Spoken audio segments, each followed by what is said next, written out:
I'm going to shift a little bit and talk more about design for news applications and interactive graphics, but I think this is also whether or not that's something you do or want to do. I think hopefully these principles can kind of apply to any presentation of information, that kind of thing. So news applications data graphics present lots of information, but simply. So we're seeing tons of new tools and libraries to do this, but from project to project, the basic design principles stay the same. So in 5 minutes, I'm going to try to show you how some old graphic design principles apply to new news apps and much more. So many of these principles might seem totally familiar. You probably use them all the time already, but being conscious of when and how you use them is the trick to being more in control. So sort of like when you learn a new word and everything, suddenly it starts appearing everywhere. My hope is this will kind of work the same way. So scale. Scale is essentially the idea that different elements are always relative, they're always in context. So scale could be the relative sizes of type or zoom levels on a map, but one area in particular where scale was drilled into my head was in the context of posters.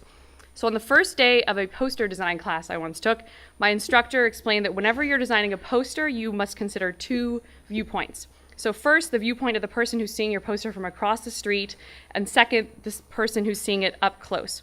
So I was really surprised when a couple months after I started working at ProPublica, my editor described a sort of theory of news apps. He said each news app needed to have 2 views. You have first a far view, which was kind of national picture, how places compare, why you should care about the story, and second, a near view, which was the personal story, the specifics, your own town, your hospital, your school, all the details that matter to you. So think about the near and the far, whether it's posters or news apps.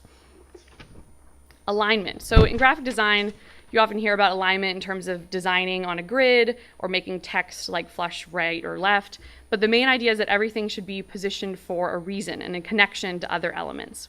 Things that belong together intellectually should be placed together visually. So alignment is the driving force behind probably the most common format for data presentation, which is the table. So tables are really prevalent. We probably pass them over a bunch of times, but here's a table that manages through alignment to present a lot of information clearly.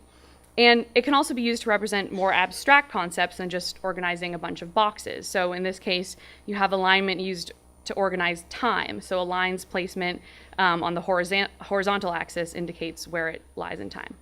So basically, it's just don't place anything randomly, find a line and stick with it. When elements are arranged along strong lines, you don't even need to draw lines in manually, so you can usually eliminate table borders or horizontal rules or that kind of thing. They speak for themselves. Repetition. Basically, the idea here is to repeat visual elements, shapes, typefaces, colors, to strengthen the unity of a piece and establish a consistency. You can repeat elements to call attention to aspects of a particular form. So in this case, repetition is used not really to emphasize what's similar, but what's different. By seeing the same form over and over again, this tiny US map, you really can recognize the slight changes in drought patterns in the US over time. So in the same way, repetition can be used to establish visual cues for functions. So at ProPublica, we have this particular color blue that we use for all of our search boxes or input fields, and we call it the do something blue. So we repeat this color throughout all of our websites so people can associate that blue with the ability to search or find or filter. So repetition can be used sort of within a individual graphic or across a website, but also has a history. We repeat forms like bar charts and line graphs all the time. That's why they're so instantly recognizable. So use that to your advantage. Contrast is perhaps the most appealing part of a design. It attracts the eye, can provoke emotion, directs attention. The key is to not be shy about it. Don't have anyone think it's just a mistake.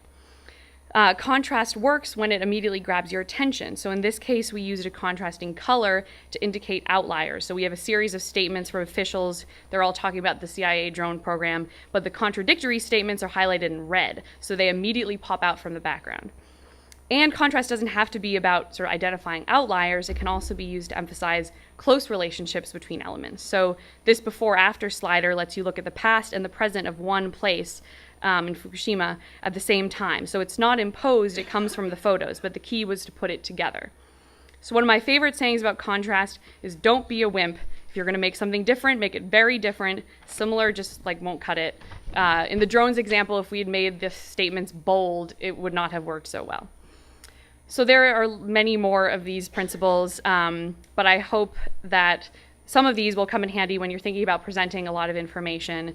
And the key is to be able to name them and identify the principles in your own work and in other people's work. And in doing so, you'll review a lot of the basic ideas of scale, alignment, repetition, contrast. So most importantly, have fun. Thanks.